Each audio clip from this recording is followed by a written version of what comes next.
नमस्कार दोस्तों, आप लोगों का स्वागत है पीछे सिद्धि अकेडमी में। दोस्तों, मैं आज आप लोगों को कक्षा 11 की एनसीईआरटी का भारत भौतिक पर्यावरण जो कि बुक का नाम है, उसका अध्याय नंबर 2 पढ़ा रहा हूँ।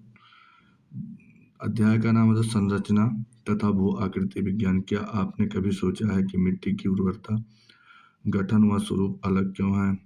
आपने यह भी सोचा होगा कि अलग अलग स्थानों पर चट्टानों के प्रकार भी भिन्न होते हैं। चट्टानों में व मिट्टी आपस में संबंधित हैं क्योंकि असंगठित चट्टानों वास्तव में मिट्टियों की ही हैं। पृथ्वी के धरातल पर चट्टानों व मिट्टियों में भिन्नता धरातलीय स्वरूप के अनुसार पाई जाती है। वर्तमान के अनुसार पृथ्वी की आयु लगभग 46 करोड़ वर्ष वर्ष है। इनमें लंबे समय से अंतर्जात एवं बहिर्जात बलों के अनेक परिवर्तन हुए हैं। इन बलों की पृथ्वी के धरातल पर व धरातलीय आकृतियों की रूपरेखा निक्षेपण व एक महत्वपूर्ण भूमिका रही है। आप पृथ्वी की विवर्तनिक हलचलों के विषय में भौतिक भूगोल का परिचय नामक पुस्तक में पढ़ चुके हैं कि क्या आप जानते हैं कि करोड़ों वर्ष पहले इंडियन प्लेट भूमध्य रेखा के दक्षिण में स्थित है। यह आकार में काफी विशाल थी और ऑस्ट्रेलियन प्लेट इसी की हिस्सा थी। करोड़ों वर्षों के दौरान यह प्लेट काफी हिस्से में टूट गई और ऑस्ट्रेलियन प्लेट दक्षिण पूर्वी तथा इंडियन प्लेट के उत्तर दक्षिण में खिसकने लगी। क्या आप इंडियन प्लेट के खिसकने की विभिन्न अवस्थाओं को रेखांकित कर सकते हैं? इंडियन प्लेट का खिसकना अब भी जारी है और इसका भारतीय उपमहाद्वीप के भौतिक पर्यावरण पर महत्वपूर्ण प्रभाव रहा है। क्या आप इंडियन प्लेट के उत्तर में खिसकने के परिणामों का अनुमान लगा सकते हैं? उपमहाद्वीप के वर्तमान भूवैज्ञानिक संरचना व इसके क्रियाशील भू आकृति प्रक्रम, प्रमुख अंतर्जनिक व बाह्यजनिक बलों व प्लेट के क्षैतिज संचरण के अंतरक्रिया के परिणाम स्वरूप अस्तित्व में आए हैं। भूवैज्ञानिक संरचना व शैल समूह की भिन्नता के आधार पर भारत को 3 भूवैज्ञानिक खंडों में विभाजित किया जाता है जो भौतिक लक्षणों पर आधारित प्रायद्वीपीय खंड, हिमालय और अतिरिक्त प्रायद्वीपीय पर्वतमालाएं, सिंधु गंगा ब्रह्मपुत्र मैदान, प्रायद्वीपीय खंड के उत्तरी सीमा में कटी फटी हुई जो कच्छ के आरंभ से होकर आरावली पर्वत पहाड़ियों से गुजरती हुई दिल्ली तक और फिर यमुना, गंगा व नदी के समानांतर राजमहल के प्राणियों व गंगा डेल्टा तक जाती है। इसके अतिरिक्त उत्तर पूर्व में कार्बी एंगलॉन्ग व मेघालय के पठार तथा पश्चिम में राजस्थान है। इसी खंड का विस्तार पश्चिम बंगाल के मालदा प्रांत से उत्तरी पूर्वी भाग में स्थित मेघालय एवं एबी एलांग पठार के छोटा नागपुर पठार से अलग करते हैं। राजस्थान में यह प्रायद्वीपीय खंड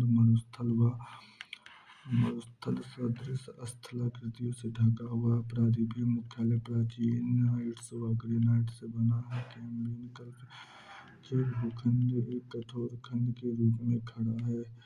अवसाद स्वरूप पश्चिमी तट पर समुद्र डूबा होने और कुछ हिस्सों में विवर्तनिक क्रियाओं से परिवर्तित होने के उपरांत इस भूखंड का वास्तविक धरातल पर प्रभाव नहीं पड़ता है। इंडो ऑस्ट्रेलियन प्लेट का हिस्सा होने के कारण यह ऊर्ध्वाधर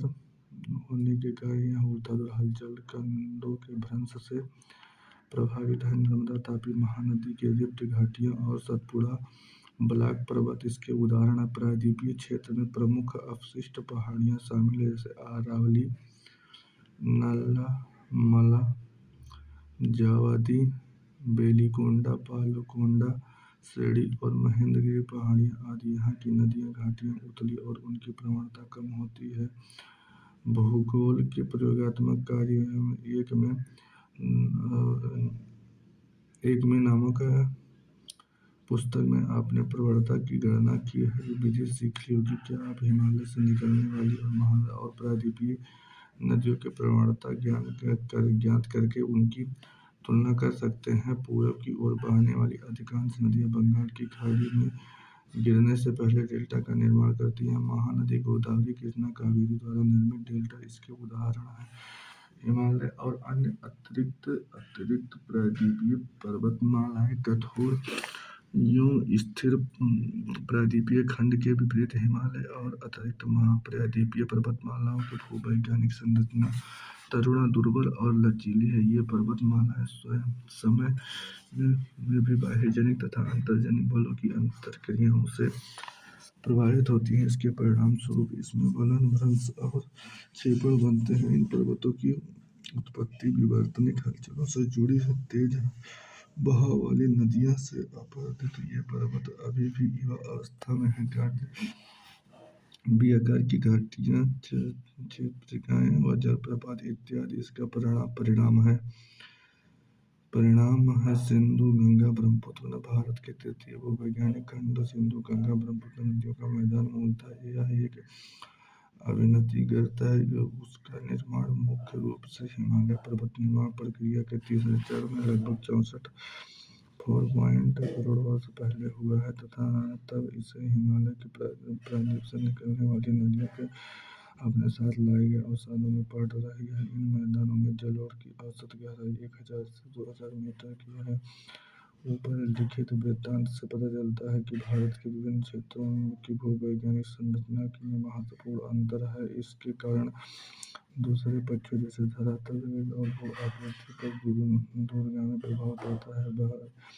भारतीय उपमहाद्वीप में भूवैज्ञानिक भू आकृति प्रक्रियाओं का यह भी भू आकृति में उच्चावच के महत्वपूर्ण प्रभाव पाया जाता है। भू आकृति किसी स्थान की भू आकृति उसकी संरचना प्रक्रिया और विकास की अवस्था का परिणाम है। भारत में धरातलीय भिन्नता बहुत महत्वपूर्ण है। इसके उत्तर में एक बड़े क्षेत्र में ऊबड़ खाबड़ स्थलाकृतियां हैं। इनमें हिमालय पर्वत श्रृंखलाएं हैं जिसमें अनेक चोटियां, सुंदर घाटियां व महाखंड। दक्षिण भारत एक स्थिर परंतु कटा फटा हुआ पठार है जहां अपरदित चट्टान खंड और कागारों की भरमार है। इन दोनों के बीच उत्तर भारत का विशाल मैदान है। मोटे तौर पर भारत में निम्नलिखित भू आकृति खंडों में बांटा जा सकता है। उत्तर तथा उत्तरी पूर्वी पर्वतमाला, उत्तरी भारत का मैदान, प्रायद्वीपीय पठार, भारतीय मरुस्थल, तटीय मैदान, द्वीप समूह। उत्तर तथा उत्तरी पूर्वी पर्वतमाला तथा उत्तर पूर्वी पर्वतमाला में हिमालय पर्वत और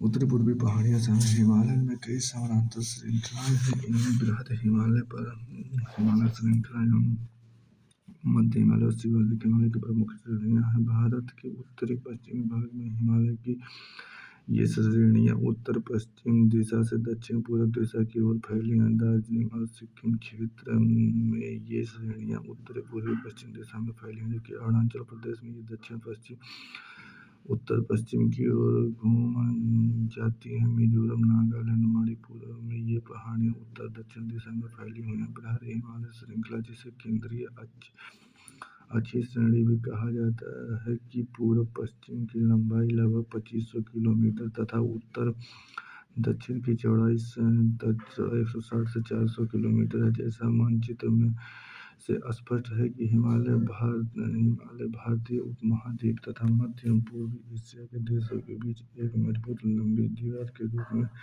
खड़ा है। क्या आप भारतीय उपमहाद्वीप के देशों के नाम बता सकते हैं? हिमालय एक प्राकृतिक रोधक नहीं अपितु जलवायु अपवाह और सांस्कृतिक विभाजक भी है। क्या आप दक्षिण एशिया के देशों में भूपर्यावरण पर हिमालय के प्रभाव बता सकते हैं? क्या आप दुनिया में हिमालय जैसे पर्यावरण विभाजक ढूंढ सकते हैं?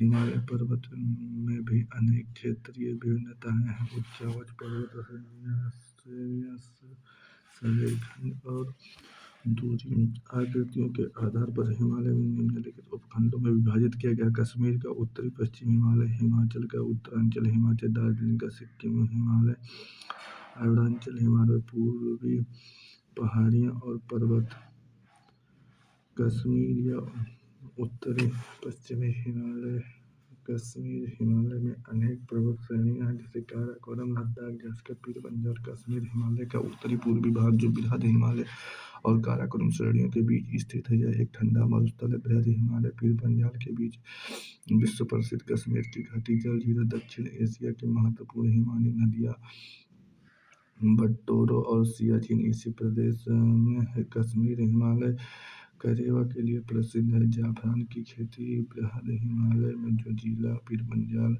बनिहाल, जास्कर श्रेणी, फोटुला और लद्दाख श्रेणी में खारदुंगला जैसे महत्वपूर्ण दर्रे स्थित है। महत्वपूर्ण लवण जल की झीलें जैसे डल और वूलर तथा लवण जल झीलें जैसे पंग, सो और सोमोरी भी इस क्षेत्र में पाई जाती है। सिंधु तथा इसकी सहायक नदियां झेलम और चेनाब इस क्षेत्र में अपवाहित करती हैं। कश्मीर और उत्तरी पश्चिमी हिमालय विलक्षण सौंदर्य और खूबसूरत दृश्य के लिए जाना जाता है। हिमालय की यही रोमांचक दृश्यावली पर्यटकों के लिए आकर्षण का केंद्र है। क्या आप जानते हैं कि कुछ प्रसिद्ध तीर्थ जैसे वैष्णो देवी, अमरनाथ गुफा और चराग शरीफ भी यहाँ स्थित हैं। यहाँ बहुत से तीर्थ हैं जो यहाँ बहुत से तीर्थ यात्री हर साल आते हैं। जम्मू कश्मीर की राजधानी श्रीनगर झेलम नदी के किनारे स्थित है। श्रीनगर में डल झील का एक रोचक प्राकृतिक स्थल है। कश्मीर घाटी में झेलम युवा अवस्था में बहती है तथा नदी स्थल रूप में विकसित होती है। प्रौढ़ अवस्था में निर्मित होने वाली विशिष्ट आकृतियां विसर्पों का निर्माण करती है। क्या आप कुछ और नदी भू आकृतियां बता सकते हैं जिनका निर्माण नदियों के प्रौढ़ अवस्था से करती है? प्रदेश के दक्षिणी भाग में सौंदर्य घाटियां पाई जाती हैं जिन्हें दून कहा जाता है। इनमें जम्बू दून और पठानकोट दून प्रमुख है। हिमाचल और उत्तराखंड हिमालय। हिमाचल यह हिस्सा पश्चिम में रावी नदी के पूर्व में काली और घाघरा की सहायक नदी के बीच में स्थित है। यह भारत की दो प्रमुख नदी तंत्रों सिंधु गंगा अपवाहित होती हैं। इस प्रदेश के अंदर आने वाली नदियां रावी, ब्यास और सतलुज सिंधु की सहायक नदियां, यमुना और घाघरा गंगा की सहायक नदियां हैं। हिमाचल हिमालय का सुदूर उत्तरी भाग लद्दाख के ठंडे मरुस्थल का विस्तार है और अलाव स्पीति जिले के स्पीति उपखंड में है। हिमालय की तीनों प्रमुख पर्वत श्रृंखलाएं बृहद हिमालय, लघु हिमालय जिन्हें हिमाचल, धौलाधर और उपखंड में भी नागतीभा कहा जाता है और उत्तर दक्षिण दिशा में फैली शिवालिक श्रेणियों के इस हिमालय खंड में स्थित लघु हिमालय 1000 से 2000 मीटर की ऊंचाई वाले पर्वत ब्रिटिश प्रशासन के लिए प्रमुख आकर्षण केंद्र रहे हैं। कुछ महत्वपूर्ण पर्वत नगर जैसे धर्मशाला, मसूरी, कसैली, अल्मोड़ा, लैसडॉन, रानीखेत इसी क्षेत्र में स्थित हैं। प्रसिद्ध फूलों की घाटी इसी पर्वतीय क्षेत्र में स्थित है। गंगोत्री, यमुनोत्री, केदारनाथ, बद्रीनाथ, हेमकुंड साहिब भी इसी इलाके में स्थित है। इस क्षेत्र में पांच प्रसिद्ध प्रयाग हैं, नदी संगम, जिनका विवरण इस पुस्तक के अध्याय 3 में दिया गया है। क्या आप कुछ प्रयागों के नाम बता सकते हैं जो भारत के अन्य भागों में स्थित हैं? दार्जिलिंग और सिक्किम हिमालय, इसके पश्चिम में नेपाल हिमालय और पूर्व में भूटान हिमालय। यह एक छोटा परंतु हिमालय का एक बहुत महत्वपूर्ण भाग है। यह तेज बहाव वाली नदी तीस्ता नदी बहती है और कंचनजंगा जैसी चोटियां हैं, गहरी घाटियां पाई जाती हैं। इन पर्वतों के ऊंचे शिखरों पर लेप्चा जनजातियां दक्षिणी भाग में विशेषकर दार्जिलिंग हिमालय में मिश्रित जनसंख्या जिसमें नेपाली, बंगाली और मध्य भारत की जनजातियां शामिल हैं पाई जाती हैं। यह प्राकृतिक दशाओं जैसे मध्य ढाल, गहरी जीवाश्म मिट्टी, संपूर्ण वर्षा का होना और मंद शीत ऋतु का फायदा उठाकर अंग्रेजों ने यहाँ चाय के बागान लगाए। बाकी हिमालय यह क्षेत्र से भिन्न है क्योंकि यहाँ दोबारा रस्तें पाई जाती हैं जिनका उपयोग चाय बनाने के लिए किया जाता है। सिक्किम और दार्जिलिंग हिमालय अपने रमणीय सौंदर्य, वनस्पति जात, प्राणी जात और आर्किड के लिए जाना जाता है। यह पर्वत यह पर्वत क्षेत्र भूटान हिमालय से लेकर पूर्व में दिफू दर्रे तक फैला हुआ है। यह पर्वत श्रेणी की सामान्य दिशा दक्षिण पूर्व से उत्तर पूर्व और इस क्षेत्र की मुख्य चोटी को कागंतु और नापचा पर्वत शामिल है। ये पर्वत श्रेणियां उत्तर से दक्षिण दिशा में तेज बहती हैं, हुई गहरी गाज बनाने वाली नदियों द्वारा विक्षेपित हो जाती है। नामचा पर्वत को पार करने के बाद ब्रह्मपुत्र नदी एक गहरी गाज बनाती है, जिसे कामेर, सुबनसिरी, दिबांग और दिबांग लोहित यहाँ की प्रमुख नदियाँ हैं। ये बारहमासी नदियाँ और यहाँ बहुत से जलप्रपात बनाती हैं, इसलिए यहाँ जल विद्युत उत्पादन की क्षमता काफी है। अरुणाचल हिमालय में यह मुख्य विशेषता यह है कि यहाँ बहुत सी जनजातियाँ निवास करती हैं। इस क्षेत्र में पश्चिम और पूर्व में बसी हुई जनजातियाँ इस प्रकार ऋषि और नाग कृषि से ज्यादा जनजातियाँ जूट की खेती करती हैं। इसे स्थानीय कृषि में सलेवन और वर्ण कृषि भी कहा जाता है। यह क्षेत्र जैव विविधता में धनी है, जिसका संरक्षण देश समुदाय की से किया जाता है। ऊबड़ खाबड़ स्तर कृतियों के कारण यहाँ विभिन्न घाटियों के बीच परिवहन जुड़ाव लगभग नाम मात्र है। इसीलिए अरुणाचल असम सीमा पर स्थित दुआर क्षेत्र से होकर यहाँ कारोबार किया जाता है। हिमालय पर्वत के इस भाग के पहाड़ियों की दिशा उत्तर दक्षिण और पहाड़ियों के विभिन्न स्थानीय नामों से जाना जाता है। उत्तर में पटकाई, बूम नागा पहाड़ी, मणिपुर पहाड़ी और दक्षिण में मिजोरम या लोसाई पहाड़ी के नाम से जानी जाती है। यह एक निजी पहाड़ी का क्षेत्र है, जहाँ अनेक जनजातियाँ जुमों एवं स्थानीय खेती करती हैं। यहाँ ज्यादातर पहाड़ियाँ छोटे बड़े नदी नालों द्वारा लाए गए बराक, मणिपुर, मिजोरम और एक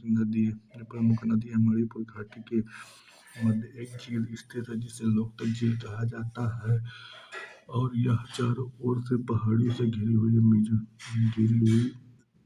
मिजोरम, जिसे मोलोसिस बेसिन भी कहा जाता है, मृदुल और असंगठित चट्टानों से बना है। नागालैंड में बहने वाली ज्यादातर नदियां ब्रह्मपुत्र नदी की सहायक नदियां हैं। मिजोरम, मणिपुर की दो नदियां बराक नदी की सहायक नदी हैं, जो मेघना नदी की एक सहायक नदी है। मणिपुर के पूर्वी भाग में बहने वाली नदियां चिंदविन नदी की सहायक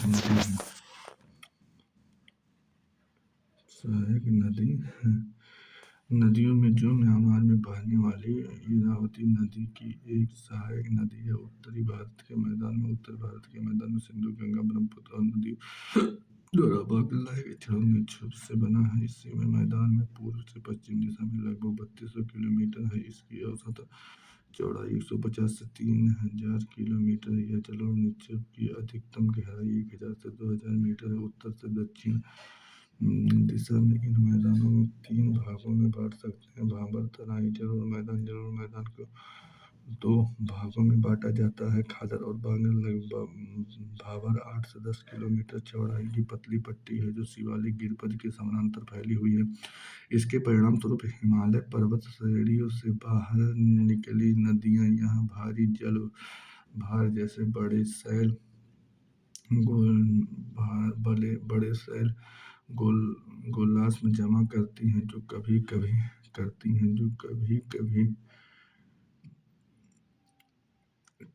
जो स्वयं इसी में लुप्त हो जाती हैं। भाबर में दक्षिण तराई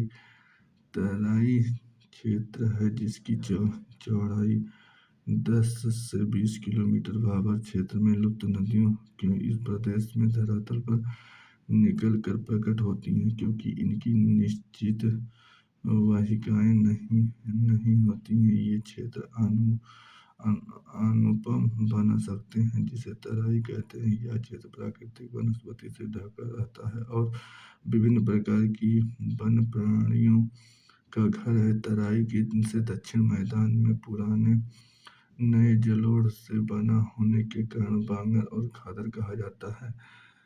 इस मैदान में नदी प्रौढ़ा अवस्था में बनने वाली अपर्दन निक्षेप और आस्थाकृतियों जैसे बालू, रोधी बिशप, गोखुर झील और गुम्फिन नदियाँ पाई जाती हैं। ब्रह्मपुत्र घाटी मैदान नदी द्वीप और बालू रोधी की उपस्थिति के लिए जाना जाता है। ज़्यादातर क्षेत्र में समय समय पर बाढ़ आती रहती है और नदियाँ अपना रास्ता बदल कर गुम्फित रेखाएं बनाती रहती हैं। भारत का मैदान में बहने वाली नदियाँ विशाल नदियाँ अपने मुहाने पर विश्व के बड़े डेल्टा का निर्माण करती है, जैसे सुंदरवन डेल्टा। सामान्य तौर पर यह एक सपाट मैदान है जिसका समुद्र तल की औसत ऊंचाई 50 से 100 किलोमीटर। हरियाणा और दिल्ली राज्य सिंधु गंगा नदी तंत्रों के बीच जल विभाजक है। ब्रह्मपुत्र नदी अपनी घाटी के उत्तर पूर्व से दक्षिण पश्चिम दिशा में बहती है, परंतु बांग्लादेश में प्रवेश करने से पहले धुबरी के समीप यह नदी के दक्षिण की ओर 90 डिग्री मुड़ जाती है और मैदान में उपलाई जलोढ़ मिट्टी से बनी, जहाँ कई प्रकार के फसलों जैसे गेहूं, चावल, गन्ना, जूट उगाई जाती है। अतः यहाँ जनसंख्या का घनत्व ज़्यादा है। प्रायद्वीपीय पठार नदियों के मैदान में 150 किलोमीटर की ऊंचाई तक ऊपर उठा हुआ प्रायद्वीपीय पठार की तीन कोने आकार वाला कटा फटा हुआ भूखंड है, जिसकी ऊंचाई 600 से 900 मीटर है। ऊपर उत्तर पश्चिम दक्षिण में दिल्ली, कटक, अरावली विस्तार में पूर्व के राजमहल प्राणियों के पश्चिम के गिर प्रदेश और दक्षिण इलायची काडरमा पहाड़ियों प्रायद्वीपीय पठार की सीमाएं निर्धारित करती हैं। उत्तर पूर्व में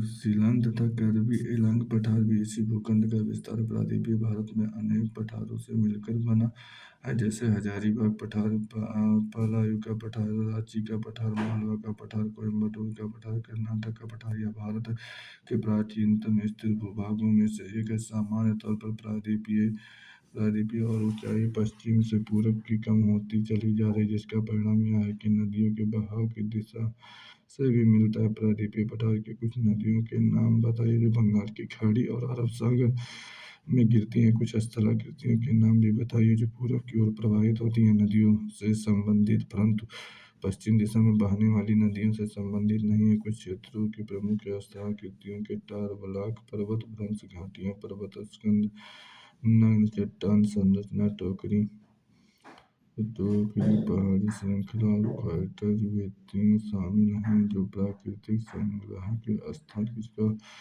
पश्चिम से उत्तर दिशा के मुख्य रूप से में काली मिट्टी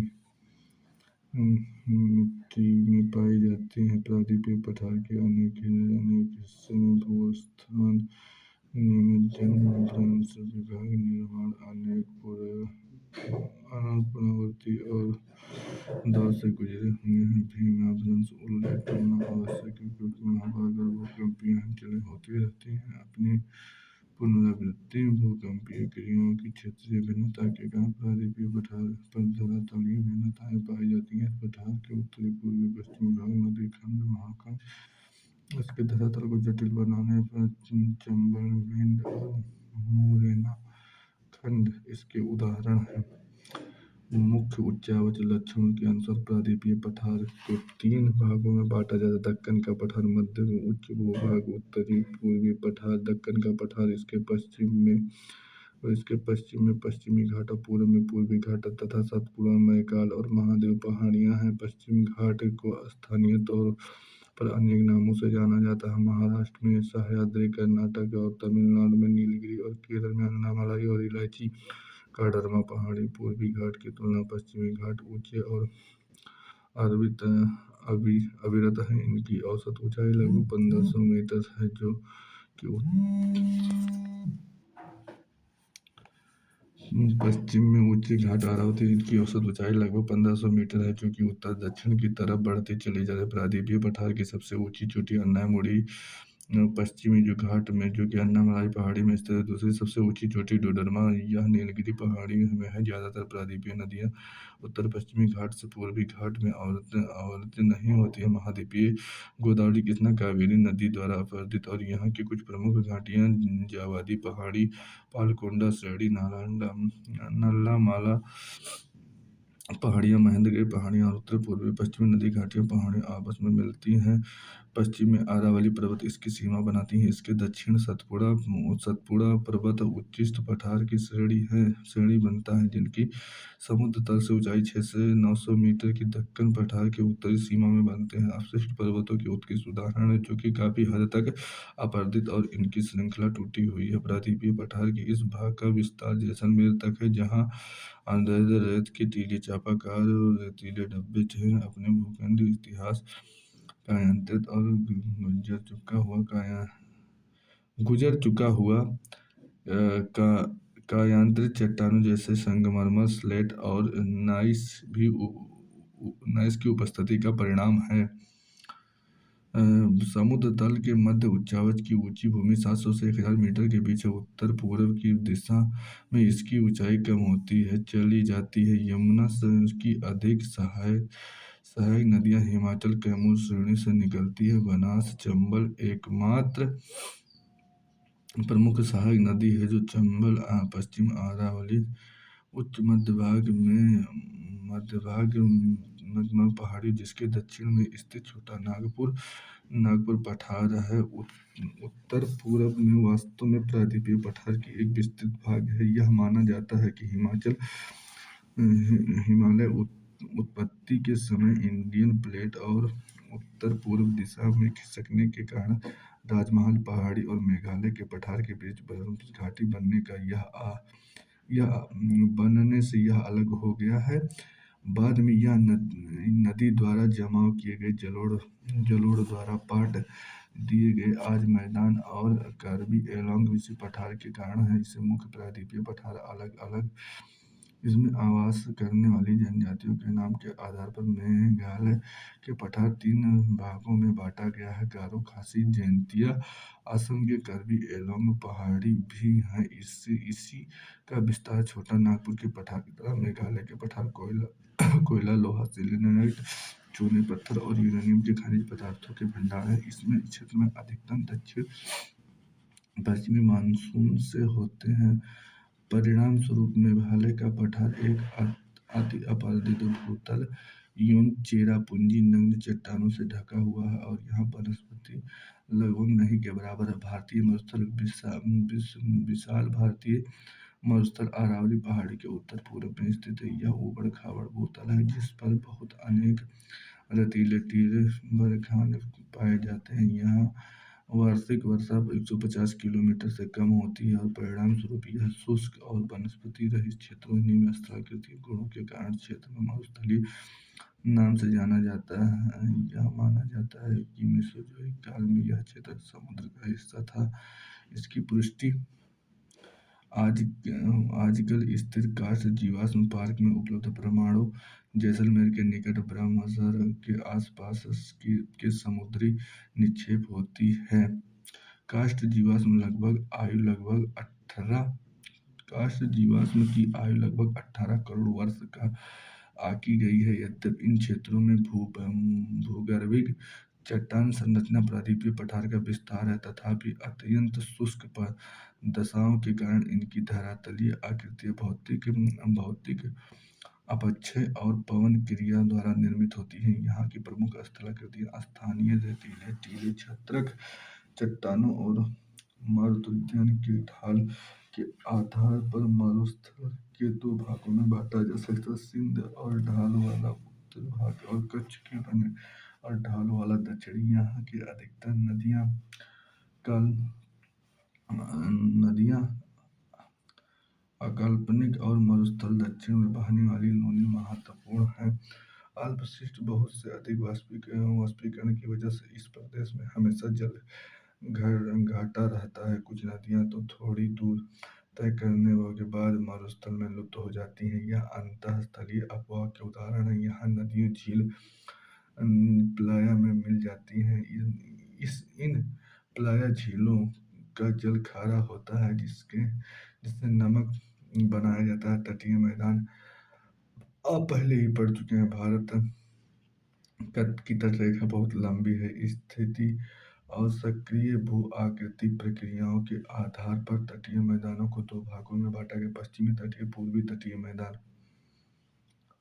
एक पश्चिमी तटीय मैदान जलमग्न तटीय मैदानों के उदाहरण हैं। ऐसा विश्वास है कि पौराणिक शहर द्वारका जो किसी समय में पश्चिमी घाट का प्रमुख भूमि पर स्थित था, अब पानी में डूबा हुआ जलमग्न होने के कारण पश्चिमी घाट मैदान एक संकीर्ण पट्टी मात्र है और पत्तनों बंदरगाहों के विकास के लिए प्राकृतिक परिस्थितियों प्रदान करती हैं। यहाँ की स्थिति प्राकृतिक बंदरगाहों में कांडला, मझगांव, जेल एल एन, सेवा, मारगांव, मैंगलोर, कोचीन शामिल है। उत्तर में गुजरात तट से दक्षिण में केरल तट तक फैली पश्चिमी तटीय मैदान को निम्नलिखित भागों में विभाजित किया जा सकता है। गुजरात कच्छ के और काठियावाड़ तट, महाराष्ट्र तथा कोंकण तट और गोवा तट, कर्नाटक तथा केरल क्रमशः मालाबार तट के पश्चिमी तटीय मैदान मध्य में संकीर्ण है, परंतु उत्तर और दक्षिण में चौड़े हो जाते हैं। इस तटीय मैदान में बहने वाली नदियां डेल्टा नहीं बनाती हैं। मालाबार तट पर विशेष स्थलाकृतिक कायाल, जिसमें मछली पकड़ने और अंतर्राष्ट्रीय नौकाएं के लिए प्रयोग किया जाता है, और पर्यटकों के लिए विशेष आकर्षण केंद्र केरल हर वर्ष प्रसिद्ध नेहरू ट्रॉफी वाला कमकाली नौकादौड़ आयोजन का पुन्ना कयाल में किया जाता है। पश्चिमी तटीय मैदान की तुलना में पूर्वी तटीय मैदान चौड़ा है और उभरे हुए तट के उदाहरण है। पूर्व की ओर बहने वाली नदियां बंगाल की खाड़ी में गिरने वाली नदियों की यह लंबे चौड़े डेल्टा बनाती हैं। इसमें महानदी, गोदावरी, कृष्णा, कावेरी डेल्टा शामिल है। उभरा तट होने के कारण यह पत्तन पोताश्रय कम है। यहाँ पर महाद्वीपीय शेल्फ चौड़ी 50 किलोमीटर 500 किलोमीटर है, जिसके कारण यहाँ पत्तनों के पोताश्रय का विकास मुश्किल है। पूर्वी तट के कुछ पत्तनों के नाम बताइए। भारत में दो प्रमुख द्वीपीय समूह बंगाल की खाड़ी है, दूसरा अरब सागर। बंगाल की खाड़ी द्वीप समूह लगभग 572 द्वीप हैं। 6 डिग्री उत्तर से 14 डिग्री उत्तर की ओर, 92 डिग्री पूर्व से 94 डिग्री पूर्व के बीच स्थित रांची द्वीप समूह और लवरिंथ द्वीप यहाँ के प्रमुख द्वीप समूह। बंगाल की खाड़ी के द्वीपों को दो श्रेणियों में बांटा जा सकता है। उत्तर में अंडमान और दक्षिण में निकोबार द्वीप समूह। द्वीप समुद्र में जलमग्न पर्वतों का हिस्सा है। कुछ छोटे द्वीपों में की उत्पत्ति ज्वालामुखी से भी जुड़ी है। बैरन आइसलैंड नामक भारत एकमात्र एक जीवंत ज्वालामुखी निकोबार द्वीप समूह में है। यह द्वीप असंगठित कंकड़ पत्थर गोला समूह से बना हुआ है। पश्चिमी तट के साथ साथ कुछ प्रवाल निक्षेप तथा खूबसूरत पुलिन है। यहाँ स्थित द्वीपों में संवहनीय वर्षा होती है। भूमध्य रेखीय प्रकार की वनस्पति उगती है। अरब सागर के द्वीपों लक्षद्वीप, मिनिकॉय शामिल हैं। ये द्वीप 80 डिग्री उत्तर से 120 डिग्री उत्तर, 71 डिग्री पूर्व से 74 डिग्री पूर्व के बीच बिखरे हुए हैं। ये केरल तट में 280 किलोमीटर और 480 किलोमीटर दूर पर स्थित है। पूरा द्वीप समूह निक्षेप से बना है। यहाँ 36 द्वीप और इसमें से 18 मानव आवास और मेनिकाय सबसे बड़ा द्वीप समूह, जिसका क्षेत्रफल 453 वर्ग किलोमीटर है। द्वीप समूह 11 डिग्री चैनल द्वारा दो भागों में बांटा गया है। उत्तर में अमीनी द्वीप और दक्षिण में कानानोर द्वीप। इस द्वीप समूह का तूफान निर्मित पुलिन है, जिस पर अवध गुट्टिकाएं, सीलिंग, गोलास्मियाएं एवं गोलास्म पूर्वी समुद्र तट पर पाए जाते हैं। दोस्तों, यह अध्याय पर यहीं पर समाप्त होता है। मुझे उम्मीद है दोस्तों कि यह अध्याय आप लोगों को अच्छे से समझ में आएगा। मित्रों, यदि आप लोगों को अच्छे से समझ में आएगा तो अपने उन दोस्तों के पास शेयर कीजिए जो एनसीईआरटी पढ़ना अभी शुरू किए हैं। दोस्तों, मिलते हैं अगले क्लास में, तब तक के लिए नमस्कार, बाय बाय।